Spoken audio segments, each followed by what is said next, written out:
మీ పేరు? నా పేరు జోగు భిక్షం. జోగు భిక్షం. ఏ విలేజ్ అండి? జోగు భిక్షం. ఏ విలేజ్ అండి ఇది? మంచిప్ల. మంచిప్ల. మండలం వచ్చేసి పాలకుర్తి అండి. పాలకుర్తి. ఇప్పుడు మీరు డిఎస్ఆర్ రోని సీడ్స్ వాళ్ళది అట్లా చేశారు కదండి, అట్లా చేసింది. ఎలా ఉందండి?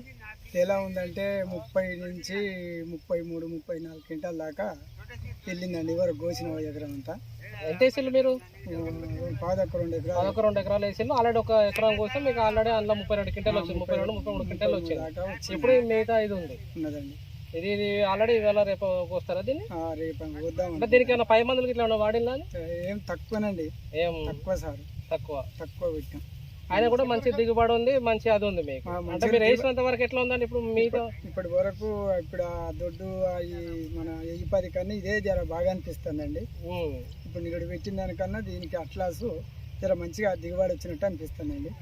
మన మిగతా రైతులు కూడా ఇప్పుడు మీ ద్వారా మిగతా రైతులు కూడా చెప్పొచ్చు కదా? చెప్తామండి. డిఎస్ఆర్ సీడ్స్ అంటే నమ్మకమైన పంట, అట్లాస్ రైతులకు లాభం చేకూర్చే పంట. పెట్టుబడి మాత్రం నేను తక్కువ పెట్టినండి. అంత ఇక పిలక గులకలు ఇయ్యాయి అన్నారు కానీ ఏ గులకలు వేయలేదు సార్. ఏం వేయకున్నా కూడా మీకు ఆల్మోస్ట్ 32 నుంచి 33 క్వింటాలు వచ్చాయి. 33 క్వింటాల్ దాకా. అంటే మీరు ఇంకొంచెం చేస్తే కూడా మంచిగా మనకు అంటే వాతావరణాలు కొంచెం చేస్తే కూడా 35 క్వింటాల వరకు వచ్చే సోర్స్ ఉంది. వచ్చండి పెట్టుబడి ఎక్కువ పెడితే. ధన్యవాదాలు. ఒక ఫోటో కొట్టాను.